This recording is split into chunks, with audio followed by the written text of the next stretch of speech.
On the 15th of May 2001, an engineer was at work in a rail yard in Ohio, slowly maneuvering a string of cars between two tracks to assemble a train. Looking at the track ahead, he noticed something odd. A switch was not fully aligned. Driving over it could damage the train or even cause a derailment, and with the rails wet from a recent rain, he wouldn't be able to fully stop the train before it hit the switch. In one split second, he made a decision. He applied the train's brakes, hopped out of the engine, and ran down the track to align the switch. The train was moving at walking pace. He would, he thought, easily be able to get back on board after fixing the problem. But he was wrong. He had just made a mistake that would cost him his career and endanger hundreds of lives. In 1999, railway freight transportation company CSX acquired a number of locomotives from Conrail, which had ceased operating and been divided up that year. The new locomotives were renumbered by CSX, starting with number 8000. One particular engine thus ended up with the distinctive designation CSX number 8888. This locomotive, like many others, was put to work. On the 15th of May 2001, it was being used to move cars around Stanley Yard in Ohio to assemble a train. It was pulling 47 cars at the time of the incident, all of them freight cars. 25 of these were empty and 22 loaded. 2 of the loaded cars were tanker cars, full to the brim with molten liquid phenol. Liquid phenol is an ingredient in soaps, paints, and plastics. It has, in fact, many very useful applications, but is also considered extremely toxic in its unprocessed form. Contact with liquid phenol can cause chemical burns, and ingesting even a small quantity can be fatal. This was, then, a rather dangerous cargo. Movements around the yard were carried out at a very slow speed, around 13 kilometers or 8 miles per hour. It was quite possible for workers to jog alongside trains moving at this pace without exerting themselves. When the lone engineer on board the train noticed a misaligned switch up ahead, therefore, he made a rapid but poor judgment call. Hitting the misaligned switch could damage the train, a situation he wanted to avoid. He applied the brakes, jumped off the locomotive, and ran ahead to fix the misaligned switch, thinking that he would easily be able to reboard once he'd done so.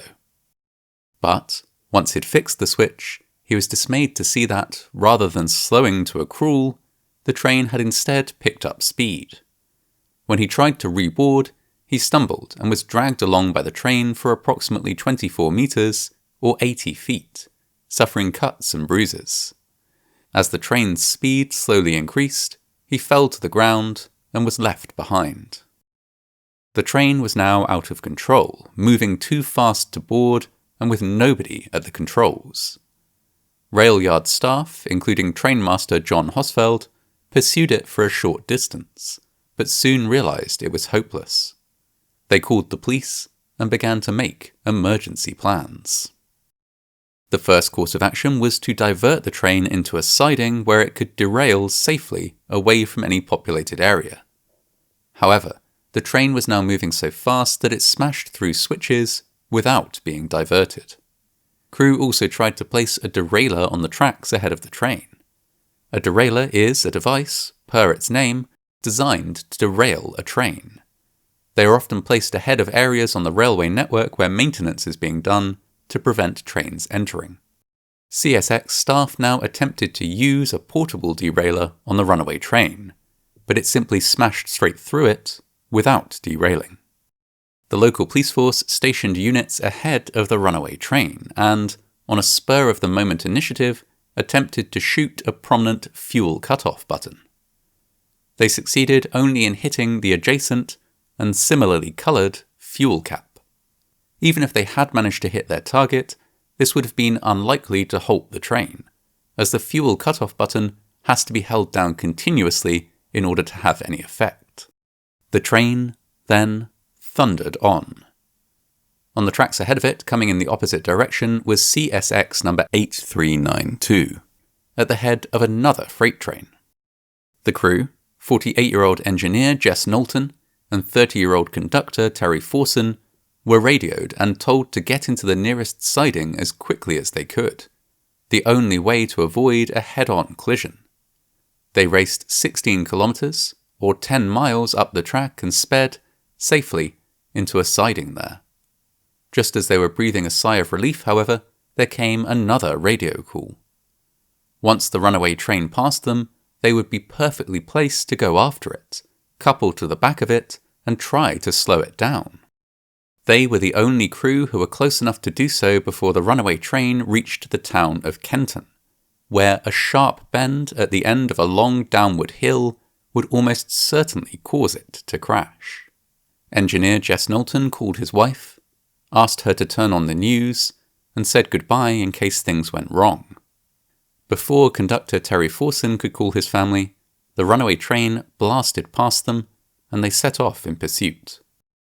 There had been no opportunity to turn the locomotive around, and so they drove backwards at nearly 112 kilometers, or 70 miles per hour, in an attempt to catch the runaway train before it reached Kenton.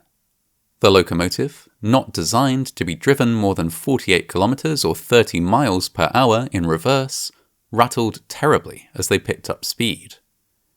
They raced through several grade crossings, with Jess leaning on the horn so hard that the handle broke off in his grip. Slowly, the runaway train came into view. Terry climbed out toward the front of the locomotive to get a better view, using hand signals to indicate to Jess how close they were. The last car of the runaway train was loaded with grain, which was now being lifted by the wind and flung back into Terry's face as he tried to observe the situation. Coupling with the runaway would be a delicate operation. If they made contact too fast, they risked derailing it and crashing into it. Too slow, and they wouldn't couple, leaving the train to crash in Kenton. They eased closer. Terry clung to a railing and braced himself. Jess used the brake to control their speed as best he could. With a loud clang, they successfully coupled with the runaway train. With only seconds to spare, they were able to apply the brakes and bring the runaway down to below the safe maximum speed for the sharp corner in Kenton. There was no way they could stop the runaway train completely, but they had at least prevented a crash. On the far side of town, CSX trainmaster John Hosfeld was in place, waiting beside the track. He had raced there via road along with local police at speeds of more than 144 kilometers or 90 miles per hour in order to overtake the train.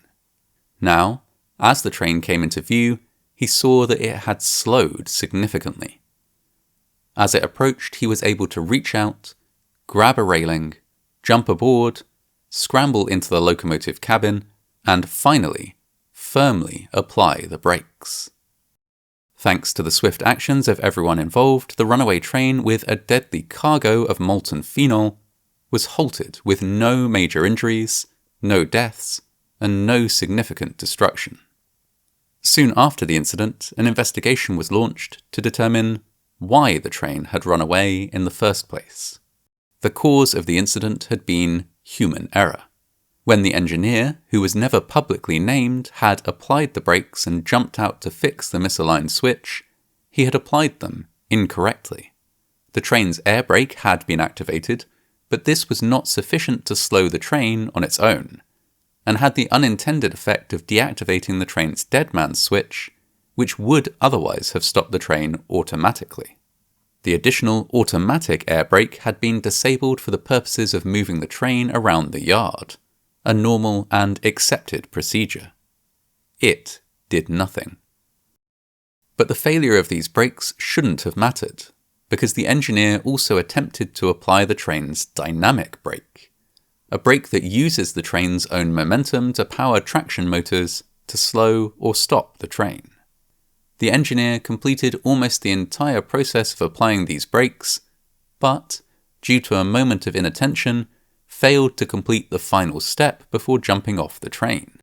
The dynamic brakes, thus, were not applied, and the train instead continued under power. The unnamed engineer had been a skilled and experienced worker, with more than 30 years on the job. The incident marked the end of his career. His final day on the job demonstrated that, even after decades working on the railways, it is still possible to make what seems in retrospect like a very basic error. News of the incident made headlines all over the world. In the years that followed, it was made into a blockbuster movie titled Unstoppable. Terry Forson and Jess Knowlton, who had risked their lives to stop the Runaway, worked as consultants on the film, which ultimately portrayed a mostly technically accurate but much dramatised version of events. While the film garnered a great deal of attention for its stars, the real heroes remained those workers who, on the spur of the moment during an otherwise ordinary day, risked everything to save a situation that seemed impossible to save.